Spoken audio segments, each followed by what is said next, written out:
दुखों के कारण संसार के अंदर में कुछ व्याप्त है।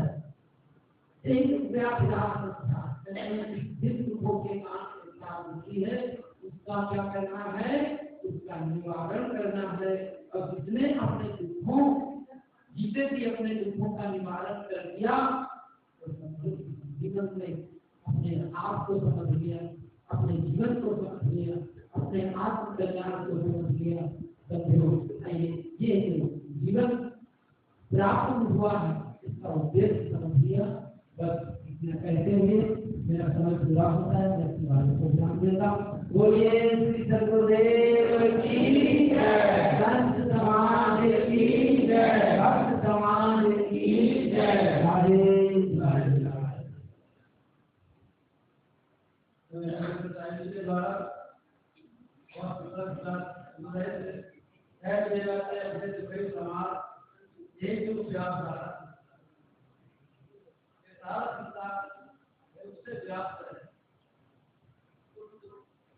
उससे निवारण के लिए जाता है, कोई नंदन करता है, कोई भागवत सुनता है, कई बहुत पूजा पाठ भी करते हैं। तो उसके पीछे है दुष्ट संपर्क छूटना चाहता है। मैं आपको जरूर को बता दूं, बिना सत्संग के दुष्ट छूटने की युक्ति नहीं मिलेगी। ये सारी युक्तियां सत्संग के माध्यम से मिलती है। सबको अपना अनुभव होता है, वो पूरा जीवन का जीवन दिखता है। साधना में उनकी खोज से रहती है कि हमारे जीवन में जो है वो क्या है। आपको सच्ची घटना बताऊं, एक अपने सबसे अल्लाह साहब लाभ जो है ये तस्वीर है। एक बार एक जापान से लड़की आई थी, उनके सत्संग में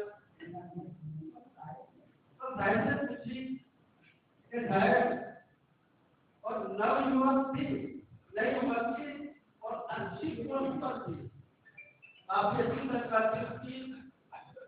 तो मैं जापान से आई, आता मुझे नहीं पता कि कैसे बोल पा रही थी। तो मैं जापान से आई हूँ, मैं बहुत दुख भरा पड़ा है कि हमारे माँ जापान में कुछ तो नवयुवक इतने आत्महत्या कर लेते हैं दुखों की वजह से। तो इसका मूल कारण क्या है, कैसे बचा जाए इससे, और दुखों के कारण क्या है। तो श्री अल्लाह साहब ने कहा मैं दुखों का कारण होता है हमारी इच्छाएं, हमारी कामनाएं, विशेष रूप से वो आदमी को बैठने नहीं देती है। और जरूरी नहीं आप जो चाहते हैं वो सब चीज आपको प्राप्त हो जाएगी, वो सब प्राप्त नहीं होती है। कामनाएं तो मतलब एक इच्छा पूरी हो जाए तो दूसरी खड़ी हो जाएगी, वो पूरी करने चलो तो तीसरी खड़ी हो जाएगी। अच्छा जी मतलब पूरा जीवन बीत गया इच्छाओं के पीछे भागते हो भी जाए तो आगे पीछे वो इच्छा खड़ी हो जाए। तो आप कितना भी भागते रहिए इसके पीछे, ये पूरी होने वाली नहीं है। चाहे गोधन करना वाला और धाम, और जब आपने संतोष धन तब धन दूर प्रधान। जब संतोष धन आता है तब वास्तव में लगता है कि मनुष्य शरीर पाना हमारा सफल होता है। और संतोष आता है ज्ञान से। जब तक आपका सदुपयोग नहीं होगा, अपने आप का ज्ञान नहीं होगा, तब तक संतोष आना भी सहज नहीं है। जब संतोष एक बहुत बड़ी प्रवृत्ति है, बहुत बड़ा पद है। किसी स्थिति में पहुंचने पर आदमी को कुछ इच्छाएं नहीं रह जाती, तो कितना बल सीखने लग जाता है। तो साहिब ने बहुत सुंदर विचार रखे हैं और हमारे जीवन में कभी आश्रम कोटा से बनाए सब जिस गुरुओं से हम उनसे भी निवेदन करेंगे अपने कल्याणकारी बच्चों से पता हम को प्राप्त करें। वो सदगुरुदेव की जय।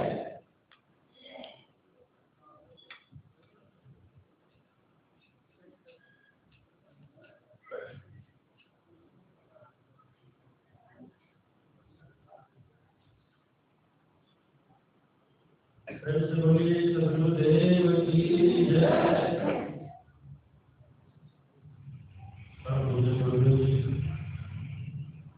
आज में हमने बहुत मंगल में भगवान धर्म के सज्जनों और बाबा बहनों, अभी हम जीवन के महत्वपूर्ण विषय पर संत गुरुदेव साहब जी के विचार श्रवण कर रहे थे। जीवन में जो घटनाएं घटती है उनको समझने की जरूरत है, उनको देखने की जरूरत है और विचार करने की जरूरत है। यदि हम चीजें जो हमारे साथ में हो रही हैं उनको सही अर्थ में समझने लग जाए, विचार करने लग जाए, तो जीवन बड़ा सरल हो जाता है। देखिए कि सत्संग से समझ में आती है, चाहे वो व्यावहारिक पक्ष हो, चाहे वो पारमार्थिक पक्ष हो, चाहे हमारे घर गृहस्थी का हो, चाहे हमारे शिक्षा का हो, चाहे हमारे व्यापार से संबंधित हो, हर क्षेत्र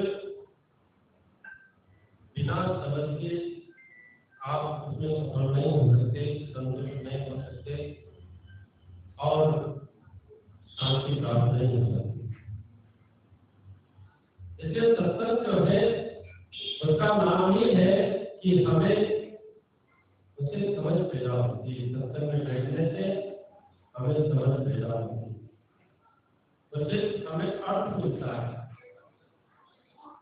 कोई शब्द कहा जाता है और उस शब्द का तभी महत्व है और तभी आपके लिए उपयोगी है जब उसका आप अर्थ समझ पाते हैं। वरना बातें करना और सुनने का कोई मतलब नहीं। देखिए, आपने एक कहावत सुनी होगी, द टाइम इज मनी। अंग्रेजी की कहावत है और उसका मतलब होता है कि समय ही धन है। आज के समय में धन की बड़ी प्रधानता। हर व्यक्ति जीवन में जैसे अधिक से अधिक धन प्राप्त हो ऐसे जुगाड़ में लगा रहता है। कहाँ पर मैं इन्वेस्ट करूं अपने धन को कि ताकि 3 साल में दोगुना हो जाए।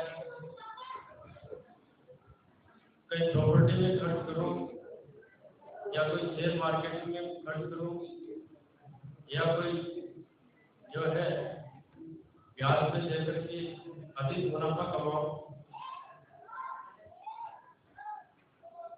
और इस क्षेत्र में मनुष्य बड़ा निपुण है और धन जो है उसका कैसे बढ़े इसके लिए नए नए चीजें आती रहती। लेकिन यहाँ कहा गया है कि टाइम इज मनी, तो इसका मतलब ये भी कहा जा सकता है कि समय धन है। तो जब हम धन को नियोजित पूर्वक खर्च करते हैं तो उससे कई गुना हमारा धन प्राप्त होता है। तो इसका मतलब ये भी है कि हमारा जो समय है उसको यदि हम सही ढंग से खर्च करें तो उस समय से ही हमें सब कुछ प्राप्त हो सकता है।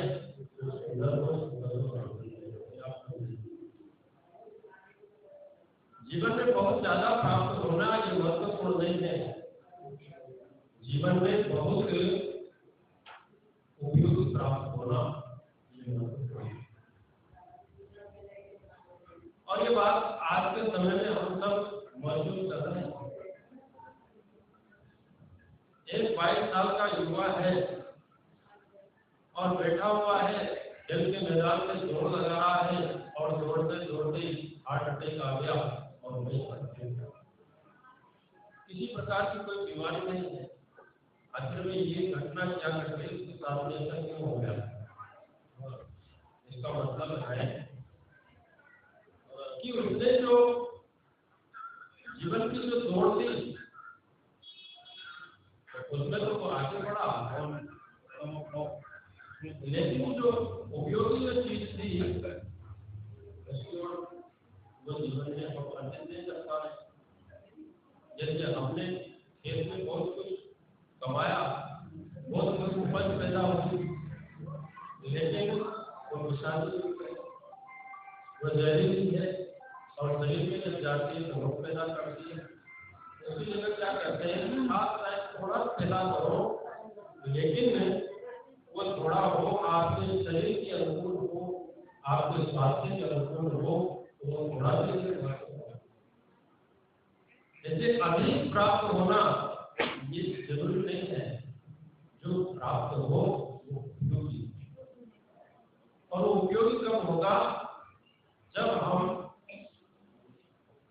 विवेक पूर्वक कोई भी काम करेंगे तब वो उपयोगी होगा। हमें समय को नियोजित तरीके से करना। हम सत्संग में बैठे हुए हैं और कर रहे हैं, सत्संग कर रहे हैं, चावल से सत्संग कर रहे हैं, लेकिन सत्संग का अर्थ क्या है? सत्संग करने का फल क्या है? अभी हम सुन रहे हैं। सत्संग का अर्थ है सब करते हैं सत्य को, और संग करते हैं संग करने को। यानी कि सत्य का जब हम संग करें वो हमारा वास्तविक सत्संग है। हम 24 घंटे झूठ का अर्थ करते हैं। सारी जो चीजें हैं, माया माया पदार्थ है, सब झूठे हैं। व्यवहार जो है सारा झूठा है, तो हम सत्संग नहीं कर रहे। तो हम जाकर के और जहाँ पर कथा वार्ता चल रही है वहाँ पर जाकर के बैठ जाते हैं। तो वहाँ पर जो सत्संग है उससे हमें सत्य का बोध प्राप्त होता है, अपनी आत्मा का ज्ञान प्राप्त होता है। वहाँ बैठ करके आत्मा का चिंतन करें। यहाँ बैठ करके भी घर में क्या हो रहा है, व्यापार में क्या हो रहा है, ये चिंतन नहीं करना चाहिए। आत्मा का चिंतन करना चाहिए, ईश्वर के बारे में चिंतन करना चाहिए। तो हमारा चिंतन करना है तो हम सत्य का ग्रहण करें। सत्य का दूसरा अर्थ होता है, सत्य करते हैं किसी भी चीज का जैसे सार निकाल लिया जाता है उसको क्या बोलते हैं? उसका सत्य निकाल, यानी कि सार निकाल लिया।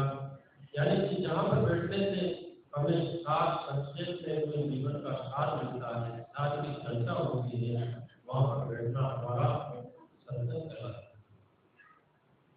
सबका मतलब होता है त्रिगुण होते हैं, रजोगुण, तमोगुण और सतोगुण। यानी कि जहाँ पर बैठने से हमारे मन में सात्विकता की प्रवृत्ति आए, सत्यों की प्रधानता हमारे मन में आए। बहुत सारे लोग जो है, एक महिला की अभी कुछ दिन पहले का प्रोग्राम था, वहाँ पर उठकर के आई।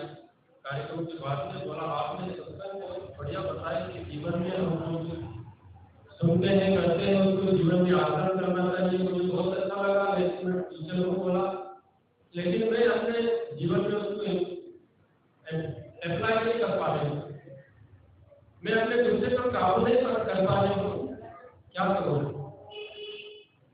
वास्तव में ये सत्संग का मतलब यही है कि अपने जीवन में को हम रूपांतरण करें। आखिर में जब कोई टीचर हो, टीचर का मतलब होता है कि दूसरे को ज्ञान देने वाला। तो जहाँ दूसरे को ज्ञान देने वाले का भाव अपने मन में आ जाता है तो अपने जीवन में उस चीज को स्वीकार नहीं करेंगे। उसके लिए तो हमें साधक बनना पड़ता है, उसके लिए हमें स्टूडेंट बनना पड़ता है। जैसे आपने अधिकतर वीडियो में देखा होगा, चिड़चिड़े हो जाते हैं बच्चे, वीडियो में रहते हैं, छोटे छोटे बच्चों के बीच में रहते हैं दिन भर, वो भी हो सकता है। लेकिन एक अहंकार आ जाता है कि मैं तो सब सीखा हुआ हूँ, मैं सबको सिखाता हूँ, मैं इनसे सीखूं। इसलिए जो है ये बहुत सुंदर किसी ने कहा है कि एक सलाह दुनिया में एक ऐसी चीज है जो दुनिया में सबसे ज्यादा दी जाने वाली चीज है, तो वो सलाह है। और दुनिया में सबसे ज्यादा नहीं लेने वाली चीज है तो वो सलाह मुफ्त में मिल जाएगी आपको। जैसे फुटबॉल के मैदान में कोई इधर से मारता है और उधर वो दौड़ती है, उधर से वार्ता उधर भी होती है। ऐसे ही लोग जो है जीवन में सलाह लोगों को देते रहते हैं, ये करना चाहिए, ये करना चाहिए, लेकिन जीवन में हम अपने प्रयोग नहीं कर पाते। इसलिए सत्संग का मतलब है जो सार है उसे अपने जीवन में हम ग्रहण करें और हमारे मन में सात्विकता बढ़े। सात्विकता से ही सत्संग में बैठने का मतलब ये है। सात्विकता का मतलब क्या है कि विचारों में सात्विकता हो, खान-पान में सात्विकता हो, व्यवहार में सात्विकता हो। क्रोध क्या है? ये आपका स्वभाव नहीं है, ये आपका विकार है। एक व्यक्ति कह रहा था कि चाहे साधु हो, चाहे गृहस्थ हो, हमने देखा है सभी का जीवन जो है 5 तत्वों से बना हुआ है और सभी के मन में कभी न कभी तो विकार आते ही हैं, कोई बच ही नहीं सकता। जी क्या ये सोच है, एक जीवन में एक दूसरे की सोच होती है। एक होती है नकारात्मक और एक होती है सकारात्मक। जैसे अभी आप सुन रहे थे कि सत्संग से क्या लाभ है। लाभ का मतलब क्या होता है, यानी आपने जो खर्च किया उससे ज्यादा प्राप्त होना, लेकिन ज्यादा तो प्राप्त हुआ लेकिन सकारात्मक प्राप्त होना। जैसे 20 रुपये आपने खर्च किए तो आपको 2 रुपये मिल गए तो क्या हुआ, लाभ हुआ, क्योंकि सकारात्मक वृद्धि हुई। एक आपको घाटा हो गया तो नकारात्मक वृद्धि हुई। तो जीवन में जो सकारात्मक हमें कुछ चीजें प्राप्त होती है तो वह है हमारा लाभ। मैंने कहा कि आपका जो सोच है नकारात्मक है। जैसे पानी है, पानी का स्वभाव क्या है? पानी का स्वभाव शीतल। आत्मा का स्वभाव क्या है? शांत रहना। हमारे मन में हम जब बैठे रहते हैं हमेशा हमारे मन में किसी प्रकार की चंचलता नहीं रहती, हम शांत रहते हैं। लेकिन विकार उठते हैं तो विकार उठते हैं तो कोई समय, परिस्थिति, संयोग जब ऐसी योग्यता प्राप्त होती है तो हमारे मन में ऐसे विकार उठ जाया करते हैं। तो विकार हमारा स्वभाव नहीं है। हमारा स्वभाव क्या है? हम वास्तव में शांत स्वरूप है। उस चीज को समझने की आवश्यकता है। तो मैंने कहा था कि सत्संग जो है चीजों को समझाने का काम करती है। ये हम जीवन में जो कर रहे हैं ये केवल जैसे घड़ी का पेंडुलम होता है, वो इधर से इधर डोलता है, इधर से इधर डोलता है और उसकी गति निरंतर चलती रहती है, लेकिन पहुंचता कहीं नहीं है। उसी प्रकार से अब सुबह से शाम तक दौड़ तो रहे हैं, लेकिन हम किस वजह से दौड़ रहे हैं, क्या हमको मिलेगा? चाहे जीवन में हमें थोड़ा ही मिले, लेकिन गुणवत्तापूर्ण हो, हमें उपयोगी हो, वो तो हमारे जीवन में सार्थकता उसकी होती है। इसलिए जो संतों का ज्ञान होता है वो जीवन में उपयोगी होता है। नहीं तो हम कहा गया है कि अंत भय सब बोले कोई करे विचार का हमार माने नहीं, कैसे छूटे ब्रह्मजाल। ये ब्रह्म के जाल में हम दौड़ते रहते हैं। सुबह से शाम तक हमारी जो गति है चलती रहती है और एक दौड़ रहा है उसके पीछे हम भी दौड़ रहे हैं, लेकिन हम जीवन का असली लक्ष्य क्या है उसको नहीं समझ पाते हैं। इसलिए हमें भ्रम और मान्यताओं के जाल जो है उससे भी हमें छुटकारा पाने की समझ मिलती है। जीवन का केवल विचार ठीक हो जाए, समझ ठीक हो जाए, इस विषय पर बहुत सी बातें कही जा सकती है। तो आगे के इसमें पूरी करेंगे। अभी जो समझ जाएगा वो पूरा होता है, इसमें आगे नहीं बढ़ाते। अपने वर्ग में जवाब देना चाहूँगा। बोले सद्गुरुदेव